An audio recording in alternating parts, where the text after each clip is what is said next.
The first sign was the stars going out. Not all of them.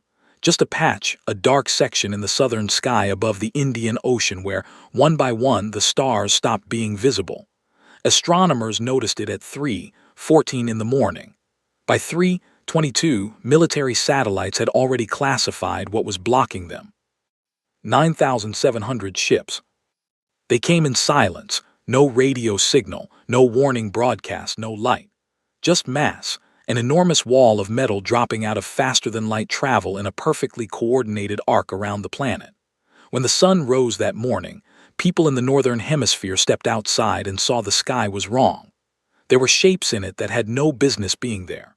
Dark geometric forms catching the early light, hanging motionless above the clouds. The Verk Dominion had arrived. Their surrender broadcast came 40 minutes later. It played on every frequency in 47 languages translated perfectly. The voice was flat and mechanical and very certain of itself. It listed the 43 civilizations the Dominion had already absorbed.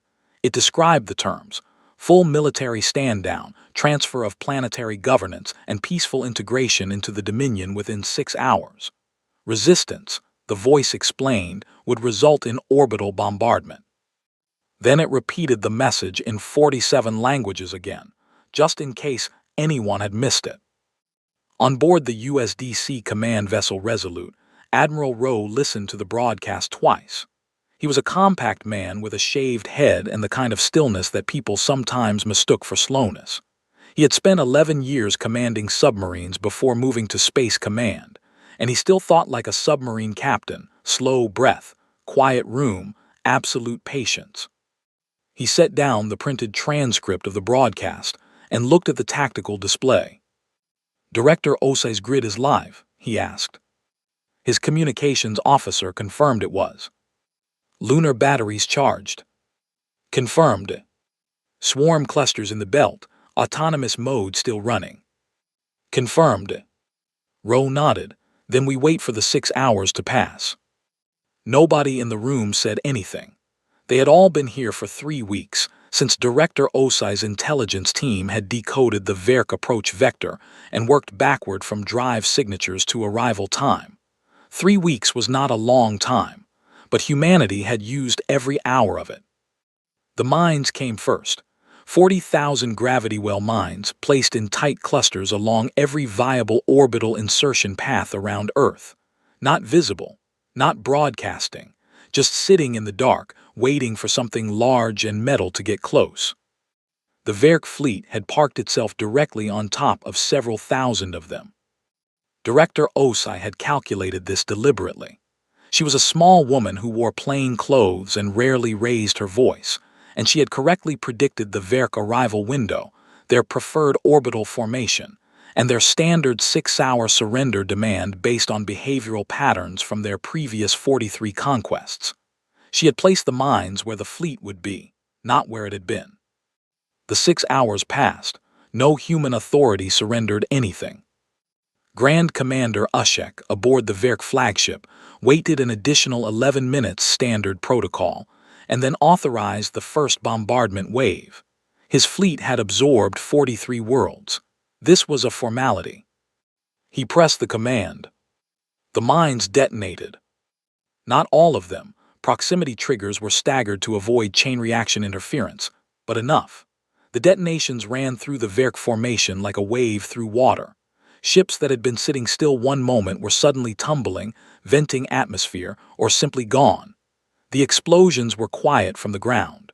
People watching from coastlines saw distant flashes in the upper atmosphere, like lightning in a clear sky. In 4 minutes and 19 seconds, 340 Verk warships were destroyed. Ushek stood at his tactical display and said nothing. His second, Sub-Commander Yale, stood beside him and also said nothing. The numbers were wrong. The numbers were completely wrong.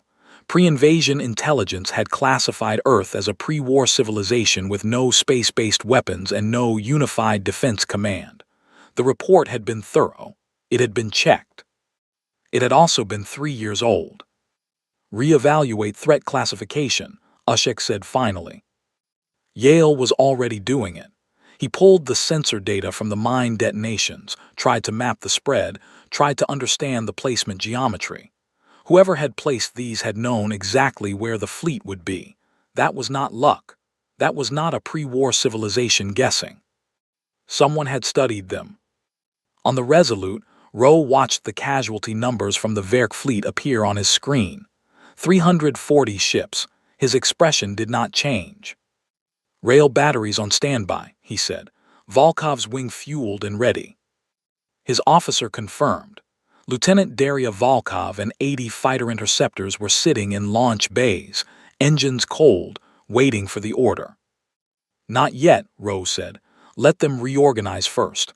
Let them think they understand what just happened." He turned back to the display. The Verk fleet was already reshuffling, pulling back from the mine zones, reforming into a tighter, more aggressive configuration. They were angry now. Ushek was moving to his standard three-wave battle doctrine, the same one he had used 43 times before. Rowe had read about that doctrine. Director Osai had translated it from captured records 2 weeks ago and left a summary on his desk with a short note attached. The note said, "They always do this next. Be ready." He was ready. Outside, in the dark above the clouds, 9,360 Verk ships prepared their next move. They had no way of knowing that the woman who had placed the mines had also read their playbook, that the admiral waiting for them thought in silences and angles, that the planet below them had spent 2,000 years learning, the hard way, exactly how to make an enemy regret arriving. Ushek gave the order for Wave 1. Rowe said now. The Verk had a name for their first battle wave. Translated literally, it meant the silencing.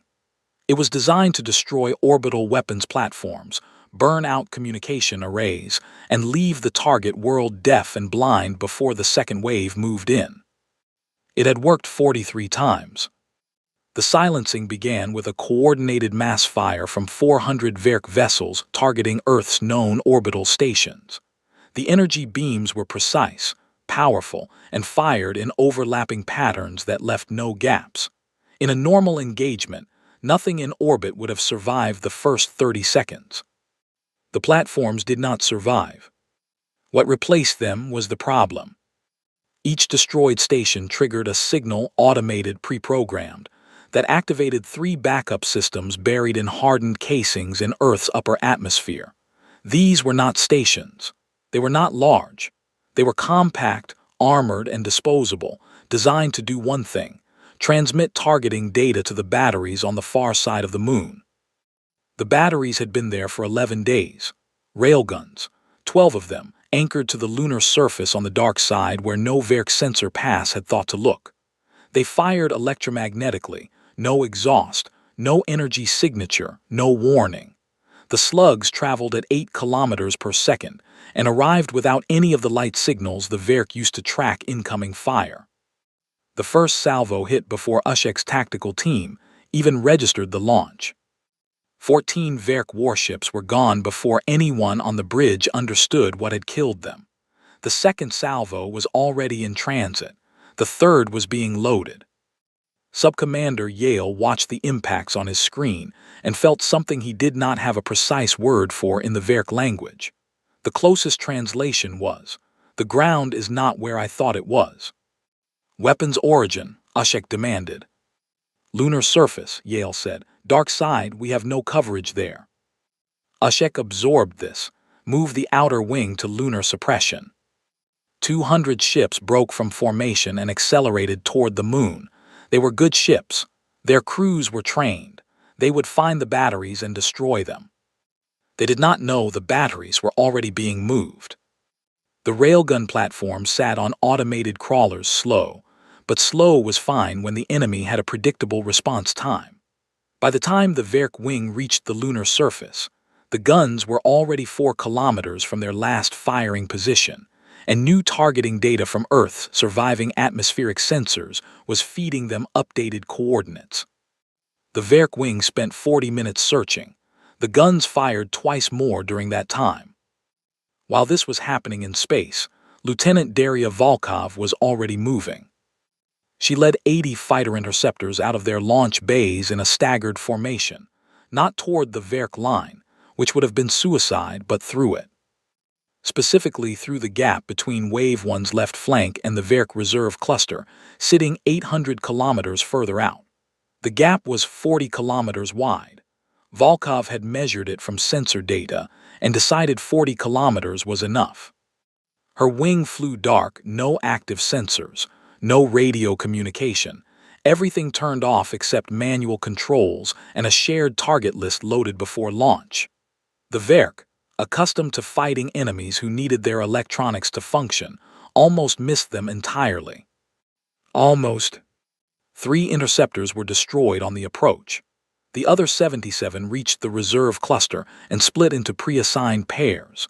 Each pair had 2 objectives: plant a localized EMP charge on the hull of the nearest large Verk vessel and get out before the 7-minute detonation timer ran down. Planting a charge on the hull of an enemy warship at combat speed was not a gentle process. 4 more interceptors were lost to collision damage. 2 more to Verk point defense that woke up too late but still fast enough. 1 pilot miscalculated her exit vector and flew into her own ship's engine exhaust. She survived barely and limped home on attitude thrusters alone. 61 of 80 returned. The EMP charges detonated in sequence across a 12-minute window.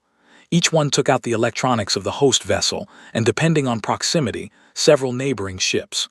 200 Verk warships went dark. Not destroyed, dark. Drifting. Their crews alive but unable to control anything, unable to communicate, unable to do anything except watch through portholes while the battle continued around them. Ushek was now managing 3 simultaneous problems. Lunar batteries he could not locate, 200 dead ships cluttering his formation, and a casualty count that had passed 600 and was still moving. He made a decision. He opened a command channel to his ground force carriers. Yale looked at him. "You want to land troops now. We don't have air superiority." "We have never needed air superiority for a landing," Ushek said. 43 worlds. "This is the 44th, Yale said. Ushek sent the order anyway. What neither of them knew, what no one in the Verk fleet knew, was that Director Osai's intelligence team had cracked their communication encryption 48 hours ago. Every order Ushek gave was being read in a basement in Geneva 12 minutes before it was executed. Rowe had the Verk's next move in his hands before the Verk made it. He read the order for ground landings and passed it to Sergeant Bram Harlow. Harlow was a large, quiet man from rural Australia who had spent 12 years in orbital drop infantry. He read the message, looked at his platoon, and said 4 words. "They are coming down." His soldiers checked their equipment without being told. Outside, 800 Verk troop carriers broke from the fleet and began descent. 2 million soldiers. Every landing zone they had ever taken had fallen within hours. They had never landed on a planet preparing for them for 3 weeks. Harlow pulled on his helmet. The Verk did not understand roads. Not the concept, they understood roads. What they did not understand was that roads could be a weapon, that a civilization which had spent centuries fighting itself had learned to treat its own infrastructure as a tool of war. When the first Verk troop carriers touched down in the flatlands of northern Europe, their forward scouts moved out according to standard doctrine. Secure the roads, advance on the nearest population center, establish a visible military presence that would break civilian morale. It had worked on every world they had taken. The sight of armored columns moving through streets was usually enough to end organized resistance within hours. The roads had been flooded. Not just in Europe. In every landing zone, 12 sites across 4 continents, the surrounding road networks had been destroyed, flooded, cratered, or blocked with vehicles and rubble in the 72 hours before landing.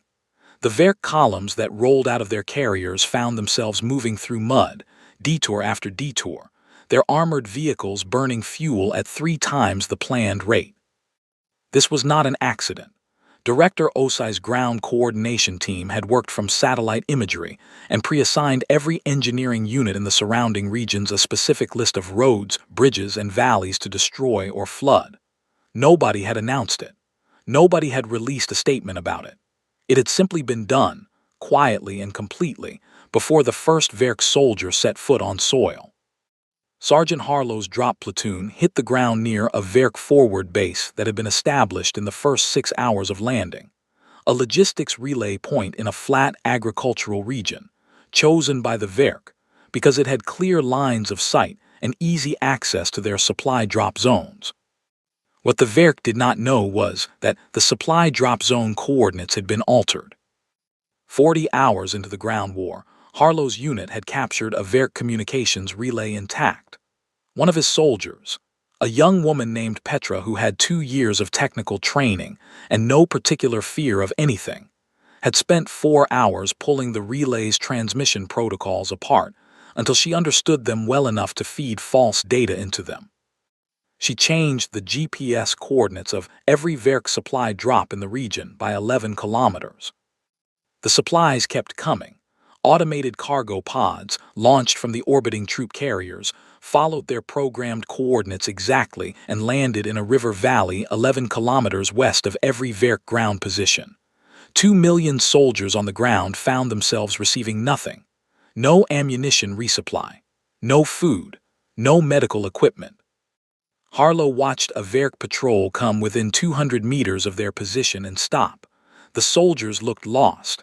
They were checking their communication equipment, which was working fine, but the answers coming back were wrong.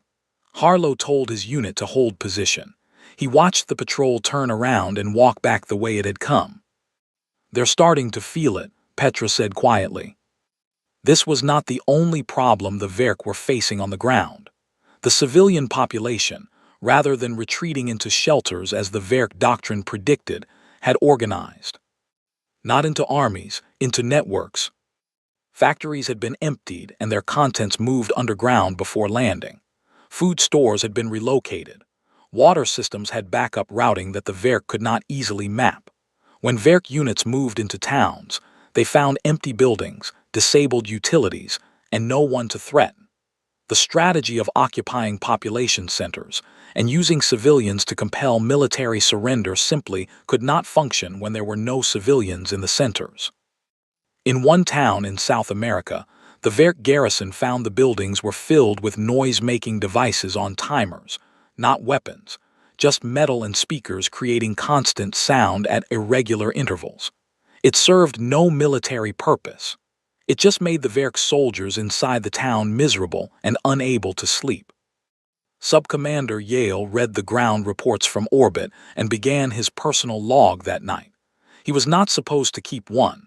Verk military regulations did not encourage personal documentation during campaigns. He kept it anyway. He wrote, "They fight the ground itself. They remove roads, food, silence, certainty.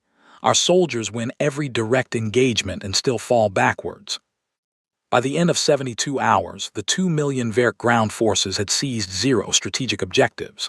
They controlled land, open fields, empty roads, vacant buildings, but none of the things that made land useful.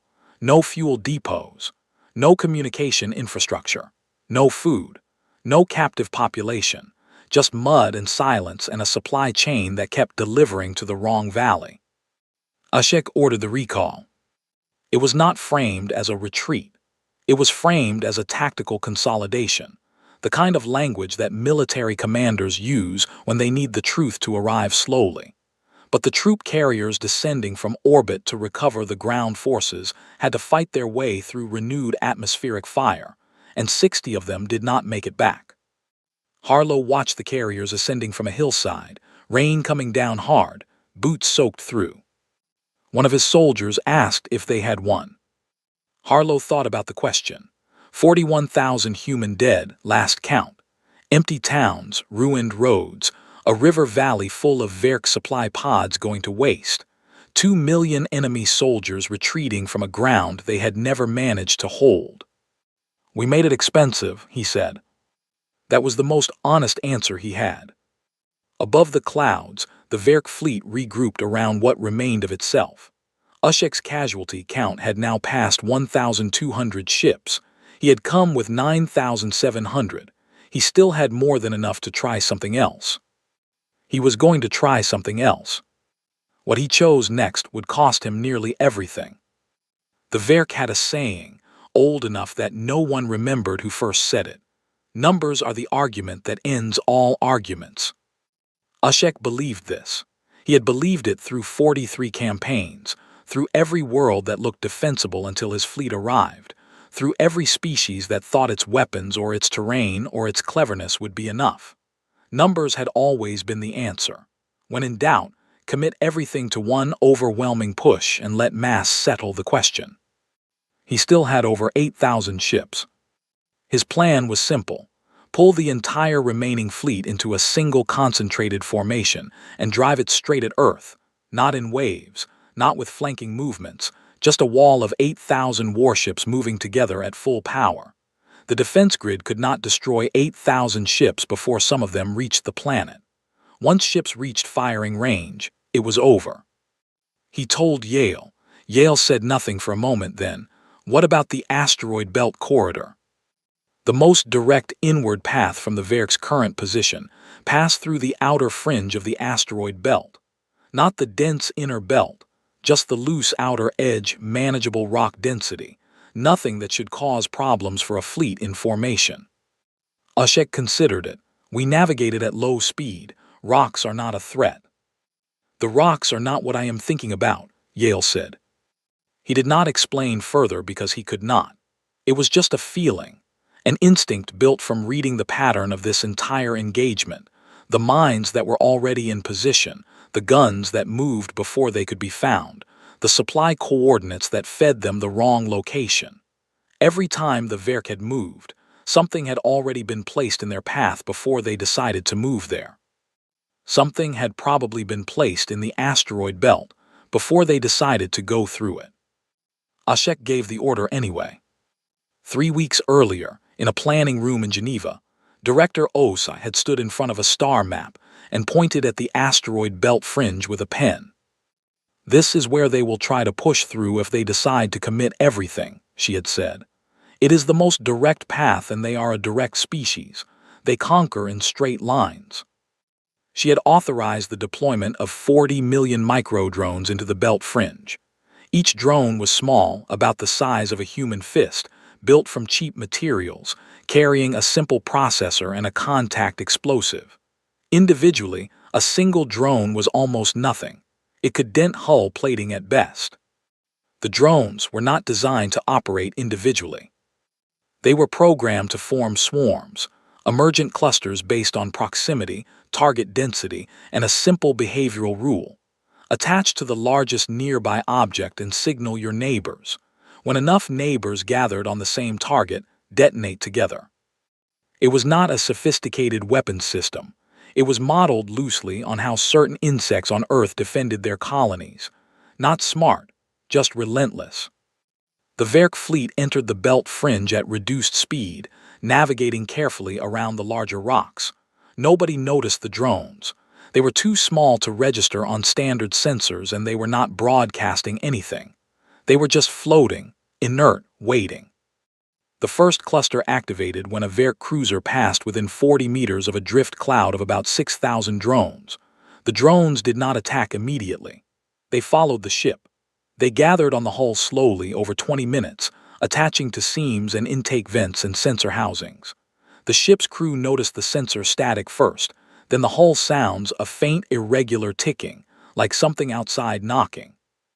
Then 6,000 drones detonated simultaneously at 17 different points along the hull. The cruiser did not explode. It just stopped working. Every seal along the detonation lines failed. Atmosphere vented. The engines, which had been ingesting drones through their intakes for 20 minutes, shredded themselves from the inside. The ship went dark and began to drift.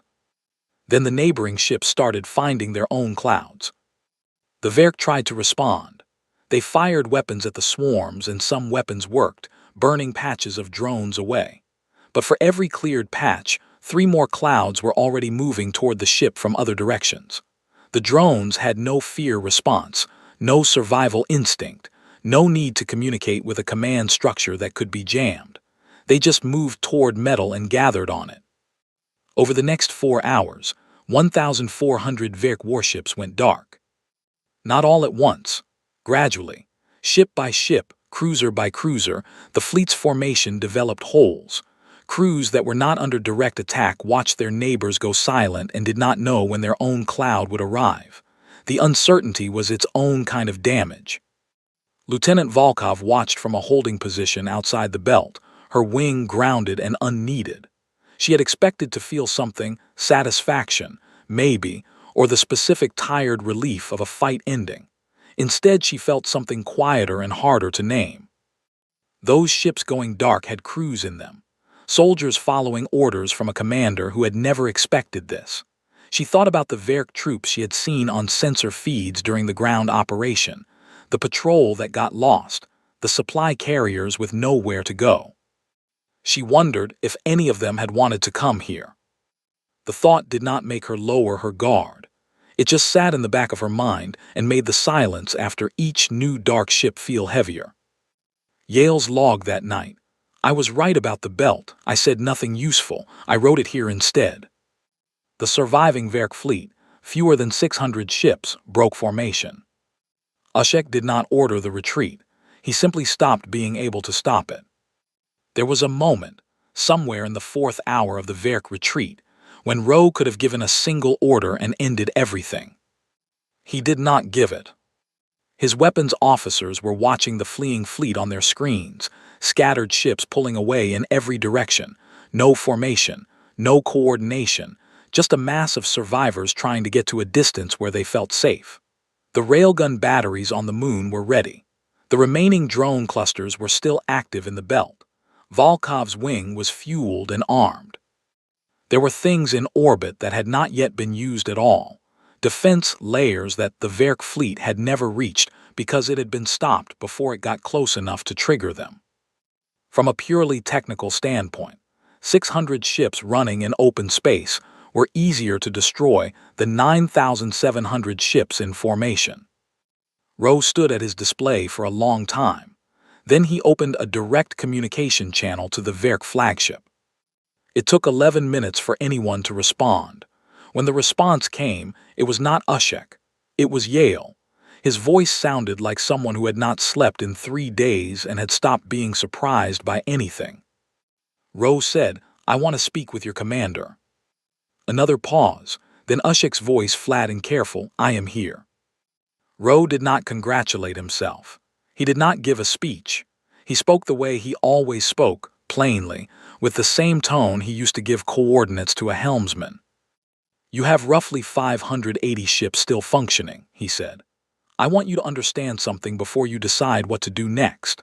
The mines, the rail batteries, the swarms, the interceptor operations, all of that was Phase 1 and Phase 2 of our defensive doctrine. We are currently in Phase 3.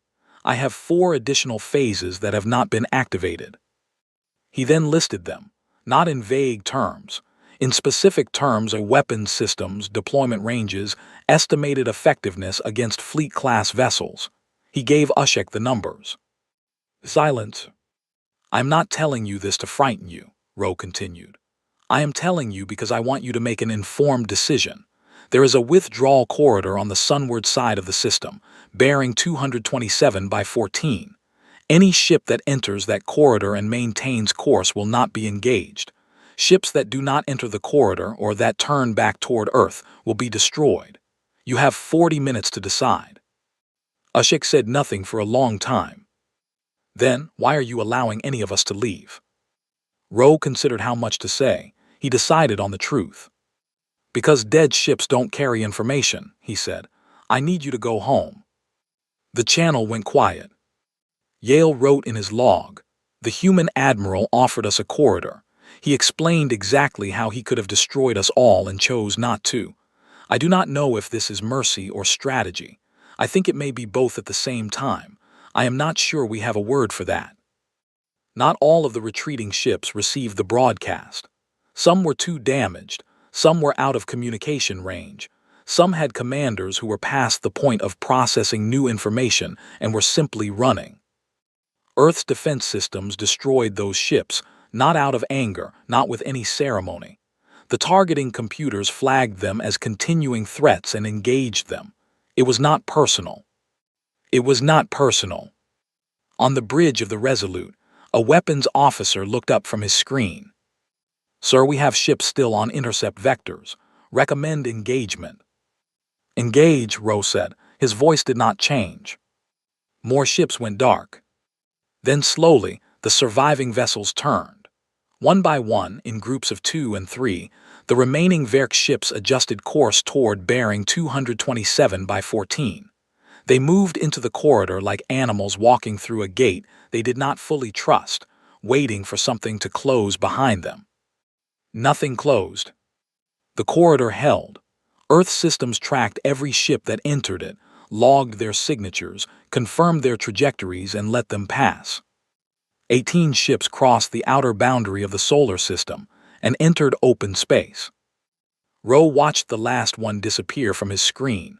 Behind him, someone in the operations room started clapping, then someone else. Within a few seconds, the whole room was on its feet.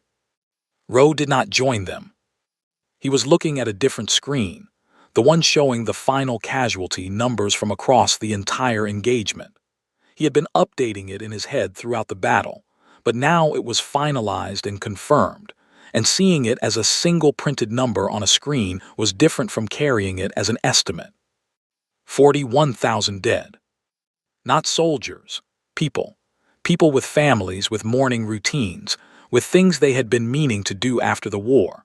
41,000 of them, across the orbital platforms, the interceptor wings, the ground units, the civilians who had been in the wrong place when a landing zone was established. He stood there until the room quieted down on its own. Then he sat at his desk and began writing letters. He wrote one for each of the 41,000. That was not realistic, and he knew it. He wrote the first one and then stopped. He sat for a while, then he wrote the second one. Outside the window of his office, Earth turned slowly in the light of its sun. No ships in the sky anymore. Just clouds and blue water and the faint edge of a coastline, brown and green, unchanged. Director Osai sent him a message. "Phase 4 is ready when you are." He did not reply immediately. He kept writing letters. The Verk capital station was called the Eternal Seat, which had felt like an appropriate name for most of its 800-year history. When the 18 surviving ships docked, one by one, over the course of a long and silent afternoon, the name felt less appropriate. 18 ships, 9,700 had left. The docking bay was full of Verk officials, military staff, and High Council observers. They had received the numbers by transmission days ago, but seeing the ships battered, scarred, some with visible hull damage still unrepaired, made the numbers feel different. Real in a way that a transmission could not fully carry. Grand Commander Ushek was the first to disembark. He looked older than when he had left. Not physically, it had only been weeks, but there was something in the way he walked, something that had been removed from him, a particular confidence that the Verk military spent years instilling in its commanders, and that usually lasted their entire careers. It was gone. The High Council summoned him immediately. He spoke for almost 3 hours. He described the mines that were already in position before the fleet arrived. He described the guns on the dark side of the moon that fired without any visible energy signature. He described the cracked encryption. That one landed hard, because it meant every order he had given had been known to the enemy before his own captains acted on it. He described the ground war that ate 2 million soldiers without surrendering a single city or food supply. He described the swarm, 40 million small machines that had no fear and no signal to jam, and no central system to destroy. And then he described the last thing, the corridor. The human admiral who had opened a channel, listed every remaining weapon at his disposal, and offered a route home, not out of weakness, not out of mercy in any simple sense, out of deliberate, calculated decision to send survivors back as messengers. When he finished, the chamber was quiet. One council member, old, decorated, the kind who had approved the invasion with complete confidence, leaned forward and asked, "Why did they not destroy all of you?" Ashek answered, Because they wanted you to hear this. Another silence, longer. Subcommander Yale's personal log was confiscated upon return. Standard procedure for combat personnel. It was reviewed, flagged as sensitive, classified, and filed in a restricted archive. This was the correct procedure. It prevented the contents from spreading. It did not prevent the contents from spreading. A junior archivist copied it. The copy moved through workspace slowly at first, then faster. A translation appeared in the language of the Drell, one of the 43 absorbed species, within 2 years. From the Drell it moved to the Ven, then to the Harathi, then across 9 other species in 11 years. Yale had not written it as a warning or a rallying document. He had written it as an honest account, because he was the kind of person who needed to put things in order when they were confusing. That honesty was exactly why it spread. The passage that appeared most often in translations and discussions across 17 worlds came from his final entry, written the night the 18 ships cleared Earth's solar system. It read, "Do not go to Earth, not because you cannot match their weapons. They will build new ones, not because you cannot break their formations. They will form new ones. Go because of what you will find in between the weapons and the formations. Go because they have made an entire science out of making enemies pay for arriving. Go because their admiral let us leave not out of kindness, but because our survival was more useful to him than our deaths. A species that calculates mercy is more dangerous than one that simply fights." He had then added a single final line, separated from the rest, which most translators left alone because it did not need context. "I think they have been waiting for someone to come." On Earth, months after the engagement ended, Daria Volkov was sitting on a hillside outside a small town in central Norway when her communicator buzzed. It was Harlow. She had not spoken to him since the ground war. They talked for a while about nothing in particular. The weather where he was, a meal he had eaten that he liked, a noise his car was making that he could not identify. She told him about the hillside, the early spring grass, the way the light was coming through the clouds at a low angle and making everything look like it was made of something other than what it was actually made of. He asked, "Do you think they will come back?" She thought about it. Thought about Ushek's voice on the communication channel that Rowe had shared with senior staff. Thought about the 18 ships moving through the corridor, slow and careful, not trusting the space around them. Thought about 41,000 names on a list that someone was writing letters for. "Probably," she said, "something always comes back. What do we do?" She looked at the light on the grass. "Director Osai is already on Phase 4, she said. Harlow was quiet for a moment. Then he made a sound that was not quite a laugh, but was close to one. The sound of someone who finds a specific kind of comfort in specific kinds of answers. They talked a little longer, then said goodbye. The hillside was quiet after that. The clouds moved, the light changed. Somewhere in a building in Geneva, a woman with a plain jacket and a pen was drawing lines on a star map, measuring distances, writing numbers in the margins. She had already started on Phase 5.